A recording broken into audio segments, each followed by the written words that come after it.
And it goes a little something like. Friends, welcome to our Education is a Passion channel. Today we are doing chapter 1 chemistry class 9th. Chapter name matter in our surrounding. तो आज हम इस chapter को एक ही छोटे से video में complete करने जा रहे हैं। तो आप अगर इस चैप्टर को पूरा समझना चाहते हैं तो आप ये वीडियो पूरा देखें। So let's start the video. Firstly, we have to know about particle और physical nature of matter का अंश, जिस अंश से वो मिलकर के बना हुआ है, और उसका physical nature. तो anything that occupy space had and has mass and is felt by senses is called matter. कोई भी ऐसा चीज़ जो occupy space लेता है और उसका कुछ मास होता है और जिसको हम लोग senses, जो हम लोग को मतलब जो हम सेंस कर सकते हैं, उसे मैटर कहते हैं। Second, matter is the form of 5 basic elements, the पंच तत्व। मैटर जो है वो 5 बेसिक एलिमेंट्स से मिल करके बना हुआ है, जो कि है air, earth, fire, sky and water. जो हम लोग पंच तत्व, हम लोग पुराने ग्रंथों में हम लोग पढ़ते आ रहे हैं पंच तत्व, वो क्या क्या है? वो एयर है, air, earth, fire, sky and water, मतलब हवा, पृथ्वी, अग्नि, आकाश और जल। सो अब हम लोग पढ़ने जा रहे हैं characteristics of particles of matter. Particles of matter का कैरेक्टरिस्टिक वो कैसा होता है? Firstly, made up of tiny particles. Matter जो है वो छोटा छोटा पार्टिकल से मिल करके बना हुआ होता है। Vacant space exist in particles. Particles में वैकेंट मतलब कुछ खाली जगह भी मौजूद होता है। और particles are in continuously motion. वो हमेशा मोशन में रहता है, मतलब वो हमेशा मूव करते रहता है। और फोर्थ पॉइंट जो कि लास्ट पॉइंट है, particles are held together by force of attraction. Particles जो है एक दूसरे के साथ फोर्स ऑफ अट्रैक्शन से एक जगह जुटे हुए रहते हैं।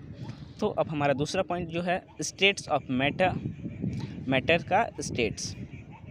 फर्स्ट हम लोग जानेंगे बेसिक ऑफ क्लासिफिकेशन का बेसिक्स। जिस तरह हम लोग मैटर को क्लासीफाई किए हैं, काहे हम लोग मैटर को क्लासीफाई किए हैं, उसके बारे में पढ़ने जा रहे हैं। Basic upon particle arrangement, particles का अरेंजमेंट कैसे होता है मैटर, उसके ऊपर पार्टिकल्स कैसा एनर्जी होता है पार्टिकल्स में। Based upon distance between particle में किस डिस्टेंस, पार्टिकल्स के बीच के डिस्टेंस को लेते हुए। 5 स्टेट्स ऑफ मैटर के 5 स्टेट्स होते हैं। मैटर सॉलिड, जो हम लोग कोई भी चीज़ सॉलिड है, आइस है, ब्रिक्स है, सब चीज़ सॉलिड है। Liquid water, oil, gas CO2 O2, plasma, ये भी एक मैटर है जो हम अभी आगे पढ़ने जा रहे हैं। बोस आइंस्टाइन कंडेंसेट, ये भी एक मैटर है जो कि हम आगे पढ़ेंगे। अब हम लोग डिफ्रेंशिएट करते हुए सॉलिड, लिक्विड एंड गैस में देखते हैं। सॉलिड जिसमें पार्टिकल्स जो होते हैं, इस पर इंटरमोलिकुलर स्पेस कम होता है, इसमें इंटरमोलिकुलर स्पेस ज़्यादा होता है, इसमें इंटरमोलिकुलर स्पेस बहुत ज़्यादा होता है। अब हम लोग देखते हैं डिफ्रेंशिएट। सॉलिड का फिक्स शेप होता है और डिफिनाइट वॉल्यूम होता है। शेप जो होता है सॉलिड का कोई भी फिक्स होता है और वॉल्यूम डिफिनाइट होता है, जिसको हम लोग वॉल्यूम उसका देख सकते हैं, जिसका शेप तो फिक्स नहीं होता है लेकिन वॉल्यूम फिक्स होता है। और गैस जो होता है उसका ना तो फिक्स शेप होता है और ना ही फिक्स वॉल्यूम होता है। और inter particular distance are smallest. Inter particular distance जो होता है वो कम होता है, पार्टिकुलर डिस्टेंस आर लार्जर। और लिक्विड में जो होता है इंटर पार्टिकुलर, दो पार्टिकुलर के बीच का डिस्टेंस जो होता है ज़्यादा होता है। Inter particular distance are largest. यहाँ दोनों की तुलना में सबसे ज़्यादा इंटर पार्टिकुलर प्रेशर लगा करके उसका वॉल्यूम और शेप में कोई भी चेंजेस नहीं कर सकते हैं। लिक्विड जो होता है ऑलमोस्ट इनकम्प्रेसिबल, उसमें हम लोग फोर्स और प्रेशर लगा कर उसके वॉल्यूम तो चेंज नहीं कर सकते, लेकिन शेप को कुछ शेप को हम लोग इन शेप को कंप्रेसिबल कर सकते हैं, ऑलमोस्ट इनकम्प्रेसिबल हल्का फुल्का कर सकते हैं। लेकिन जो गैस होता है वो पूरी तरह कंप्रेसिबल होता है। और सॉलिड में हाई डेंसिटी होता है, do not diffuse. High density मतलब उसका पार्टिकल्स नज़दीक होते हैं, घनत्व उसमें ज़्यादा होता है, इसलिए वो किसी और भी एलिमेंट्स और मैटर के साथ डिफ्यूज मतलब मिक्स नहीं हो पाता है। डेंसिटी इज़ लोअर, लिक्विड का डेंसिटी कम होता है सॉलिड के तुलना में, इसलिए वो डिफ्यूज कर सकता है, दूसरे और एलिमेंट के साथ मिक्स हो सकता है। डेंसिटी और गैस में डेंसिटी लिस्ट होता है, एकदम कम होता है, इसलिए वो किसी भी चीज़ से डिफ्यूज हो सकता है। Inter particular force of attraction are strongest. दो पार्टिकल्स जो होते हैं उसका मैटर के, उसका जो फोर्स ऑफ अट्रैक्शन होता है बहुत ज़्यादा होता है, स्ट्रॉन्ग होता है एकदम। Inter particular force of attraction जो होता है वीक होता है सॉलिड के तुलना में लिक्विड में, और गैस में inter particular force of attraction are weakest, और गैस में वो एकदम वीक होता है। Constituent particles are very closely packed, उसके पार्टिकल्स जो होते हैं पूरा क्लोजली पैक्ड होते हैं, और इसका लिक्विड का पार्टिकल्स जो होते हैं वो लेस क्लोजली पैक्ड होते हैं। और कंस्टिट्यूएंट जो पार्टिकल्स और फ्री टू मूव अबाउट, और गैस का जो पार्टिकल्स होता है वो फ्रीली इधर उधर भी मूव कर सकता है। अब हम लोग पढ़ने जा रहे हैं प्लाज्मा, जो कि हम लोग फोर्थ स्टेट ऑफ मैटर पढ़े थे। Plasma is an ionised gas. Plasma जो होता है एक गैस होता है, आयोनाइज्ड गैस होता है। Plasma is very good conductor of electricity and is affected by magnetic field. Plasma जो होता है वो गुड कंडक्टर ऑफ इलेक्ट्रिसिटी होता है, जो मैग्नेटिक फील्ड के द्वारा अफेक्ट किया जा सकता है। Plasma like gases have an indefinite shape and an indefinite volume. Plasma gas की तरह प्लाज्मा का भी कोई भी फिक्स शेप नहीं होता है और ना ही फिक्स्ड वॉल्यूम होता है। एग्जाम्पल जो है आयोनाइज्ड गैस, एक ऐसा गैस जो आयंस के द्वारा मिक्स होकर के बना हुआ है। अब हम लोग पढ़ने जा रहे हैं फिफ्थ स्टेट्स ऑफ मैटर, जो कि है बोस-आइंस्टाइन कंडेंसेट। नॉन इवेल्युएटिव, जिसको हम लोग अच्छी तरह पूरे तरह से इवेल्युएट मतलब वैल्यू निकाल नहीं पाए हैं अभी तक। पिक्चर ऑफ बोस-आइंस्टाइन कंडेंसेट आगे। अब BEC मतलब Bose Einstein condensate is a state of matter that can arise at very low temperature. जो बोस-आइंस्टाइन कंडेंसेट एक स्टेट ऑफ मैटर, एक ऐसा स्टेट ऑफ मैटर है जो कि अराइज होता है, जो कि शुरू होता है बहुत ही कम टेम्परेचर में। The scientists who worked with the Bose-Einstein condensate received a Nobel Prize for their work in 1995. जो साइंटिस्ट जो वर्क किए हैं बोस-आइंस्टाइन कंडेंसेट को कंडेंसेट पे, The scientists who worked with the Bose-Einstein condensate received a Nobel Prize for their work in 1995. वो scientist जो कि बोस-आइंस्टाइन condensate के साथ काम किए हैं वो उन्हें नोबेल प्राइज़ मिला है इन 1995 में। अब द बोस-आइंस्टाइन कंडेंसेट, इसको हम लोग BEC शॉर्ट में लिखें। The Bose Einstein condensate is all about molecules that are really close to each other, even closer than atoms in a solid.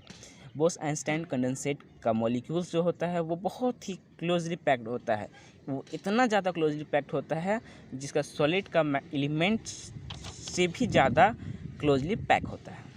अब पढ़ते हैं हम लोग interchange in states of matter. Matter का अलग अलग states. Matter can change it's states. Water can exist in 3 states. Water जो है वो 3 स्टेट्स में एग्जिस्ट करता है। सॉलिड एज आइस, सॉलिड में बर्फ़ की तरह। लिक्विड में अ सिमिलर वाटर, पानी सिंपल वाटर। एंड गैस में गैस में एज वाटर वेपर, गैस में वाटर वेपर के रूप में। सब्लिमेशन एक ऐसा प्रोसेस है जिसमें कोई भी एलिमेंट या फिर मैटर डायरेक्टली चेंज कर जाता है सॉलिड से गैस में विदाउट चेंजिंग, या फिर सॉलिड से गैस में विदाउट लिक्विड में चेंज हुए। पढ़ते हैं the changing of solid directly into vapours on heating and vapours into solid on cooling. जब उसे हीट करेंगे तो वो सॉलिड से डायरेक्ट गैस में चला जाएगा, और जब उसको ठंडा करेंगे तो गैस से डायरेक्ट सॉलिड में आ जाएगा। एग्जांपल है ammonium chloride, camphor and iodine. Effect अब पढ़ते हैं टेम्परेचर के चेंज करने में क्या क्या इफेक्ट होता है। The temperature effect on heating a solid varies depending on the nature of the solid and the condition required in the bringing the change. Temperature क्या इफ़ेक्ट करता है ये सॉलिड को हीट करने में, वो डिपेंड करता है नेचर ऑफ सॉलिड का नेचर कैसा है, वो आइस है या फिर वो आइस है या फिर और कोई भी मैटर, सॉलिड मैटर है, ब्रिक्स है। और कंडीशन, कुछ कंडीशन होता है जो कि टेम्परेचर वेराइज करता है। जैसे कि on increasing the temperature of solid, solid का टेम्परेचर अगर हम लोग इंक्रीज करते हैं, the kinetic energy of particles increases. Kinetic energy जो पार्टिकल्स के बीच में होता है उसमें इंक्रीज कर जाता है, वो इंक्रीज कर जाता है। Which overcome the force of attraction, जो कि which overcome the force of attraction between the particles, thereby solid melts and it's converted to liquid। जो कि force of attraction जो होता है मैटर के एलिमेंट्स में, उससे पे इफेक्ट करता है, जिससे पार्टिकल्स जो है सॉलिड से मेल्ट होकर कन्वर्ट हो जाते हैं लिक्विड में।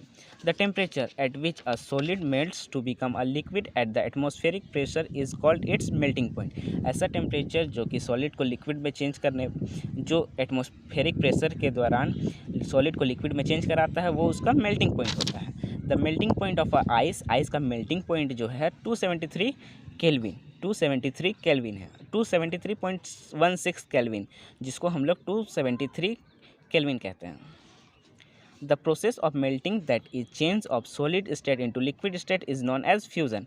जो प्रोसेस होता है जो मेल्ट करता है सॉलिड लिक्विड, सॉलिड चेंज करता है अपना स्टेट इनटू लिक्विड में, उसे हम लोग फ्यूज़न भी कहते हैं। अब इफ़ेक्ट जो होता है प्रेशर के द्वारा भी कुछ इफेक्ट होता है मैटर्स के स्टेट में। जैसे इंक्रीजिंग और decreasing the pressure can change the states of matter. अगर हम प्रेशर को इंक्रीज करें या फिर डिक्रीज करें, वो भी अफेक्ट करता है स्टेट ऑफ मैटर को चेंज करने में। Applying pressure and reducing temperature can liquefy gas. अगर हम लोग प्रेशर लगाते हैं और टेम्परेचर कम कर देते हैं तो वो गैस लिक्विफाई गैस बन जाता है। एग्जाम्पल में देखिए, एग्जाम्पल या फिर आगे देखते हैं। Solid carbon dioxide, solid carbon dioxide is stored under high pressure. अगर सॉलिड कार्बन डाइऑक्साइड है उसको हम लोग हाई प्रेशर में रखते हैं तो solid carbon dioxide gets converted directly to gaseous state on decreasing of pressure to 1 atmospheric without coming into liquid state. This is the reason that solid carbon dioxide is also known as dry ice. Solid carbon dioxide जो होता है उसको अगर हम लोग रखते हैं high pressure में तो वो कन्वर्ट हो जाता है गैस स्टेट में, डिक्रीज और गैस स्टेट में। अगर और हम लोग डिक्रीज करते हैं प्रेशर तो 1 atmospheric without coming into liquid state, तो वो बिना लिक्विड स्टेट में आए ही वो सॉलिड में आ जाता है। This is the reason that solid carbon dioxide is also known as dry ice. इसी कारण हम लोग सॉलिड कार्बन डाइऑक्साइड को आइस कहते हैं, ड्राई आइस कहते हैं। लेटेंट, अब हम लोग पढ़ने जा रहे हैं छिपा हुआ heat. The hidden heat which breaks the force of attraction between the molecules during change of state. एक छिपा हुआ हीट होता है जो कि फोर्स ऑफ अट्रैक्शन को ब्रेक करता है मॉलिक्यूल्स का, जिससे उसका स्टेट चेंज होता है। पढ़ते हैं अब लेटेंट हीट ऑफ फ्यूज़न भी बोलते हैं इसको। Of fusion, heat energy required to change 1 kg of solid into liquid. उतना अमाउंट ऑफ हीट एनर्जी जो कि रिक्वायर्ड होता है 1 kg ऑफ सॉलिड को लिक्विड में चेंज करने के लिए। अब देखते हैं कंपैरिजन वेपराइजेशन से। Latent heat of vaporization, heat energy required to change 1 kg of liquid to gas at atmospheric pressure and its boiling point. Heat energy जो है हीट एनर्जी मतलब हीट एनर्जी का ज़रूरत होता है, अमाउंट ऑफ हीट एनर्जी का ज़रूरत होता है जो कि 1 kg ऑफ लिक्विड को गैस में चेंज करे उसके एटमॉस्फेरिक प्रेशर में, एटमॉस्फेरिक प्रेशर में उसके boiling point. Thus we can say that pressure and temperature determine the state of a substance whether it will be solid, liquid और gas. इसी प्रकार हम लोग कह सकते हैं कि प्रेशर और टेम्परेचर डिटरमाइन करता है स्टेट ऑफ सबस्टेंस का स्टेट, वेदर ये क्या है, सॉलिड है या लिक्विड है या फिर गैस है। अब fourth point, evaporation and boiling. Particles of matter are always moving and are never at rest. Particles of matter का पार्टिकल्स जो होता है वो हमेशा घूमता हुआ रहता है, मूविंग में रहता है, वो कभी रेस्ट में नहीं रहता है। At a given temperature in any gas, liquid और solid that are particles with different amount of kinetic energy. कोई भी टेम्परेचर में, चाहे वो गैस रहे, लिक्विड रहे या फिर सॉलिड रहे, उसके पार्टिकल्स में हर समय अलग अलग अमाउंट ऑफ काइनेटिक एनर्जी रहता ही रहता है। In the case of liquid के केस में a small fraction of particles of at the surface having higher kinetic energy is able to break away from the force of attraction of other particles and get converted into vapor। Liquid के case में एक छोटा सा fraction होता है उसके particles के surface में, जो हैविंग जहाँ पे काइनेटिक एनर्जी ज़्यादा होता है, इज एबल टू ब्रेक। वो उसके पे इतना एबिलिटी होता है कि वो ब्रेक कर सकता है फोर्स ऑफ अट्रैक्शन को अदर पार्टिकल्स और कन्वर्ट हो जाता है वेपर में जब उसमें हम लोग हीट लगाते हैं। The phenomena of change of a liquid into vapour at any temperature below it's boiling point is called evaporation, जिसे हम लोग इवापोरेशन भी कहते हैं। और आगे बढ़ते हैं। Factors affecting evaporation. फैक्टर्स जो होते हैं जो अफेक्ट करते हैं इवापोरेशन को। The rate of evaporation increases with an increase of surface area. जो इवापोरेशन का रेट होता है वो बढ़ता है जब हम लोग सरफेस एरिया इंक्रीज कर देते हैं। इसका एग्जांपल हम लोग कपड़ा सुखाने से लेते हैं, या फिर कोई अगर घर में चावल मिला या फिर भोजन में चावल दाल मिला, अगर वो एक छोटे से प्लेट में रहेगा तो ठंडा होने में टाइम लगेगा। वही अगर वो बड़ा सा सरफेस, जितना चावल है वही चावल को अगर हम बड़े सरफेस में रख दें तो वो जल्दी ठंडा हो जाएगा। इससे जैसे कि हम लोग सरफेस एरिया इंक्रीज़ करते हैं तो इवेपोरेशन का रेट भी इंक्रीज हो जाता है। With the increase of temperature more number of particles get enough kinetic energy to go into the vapour state.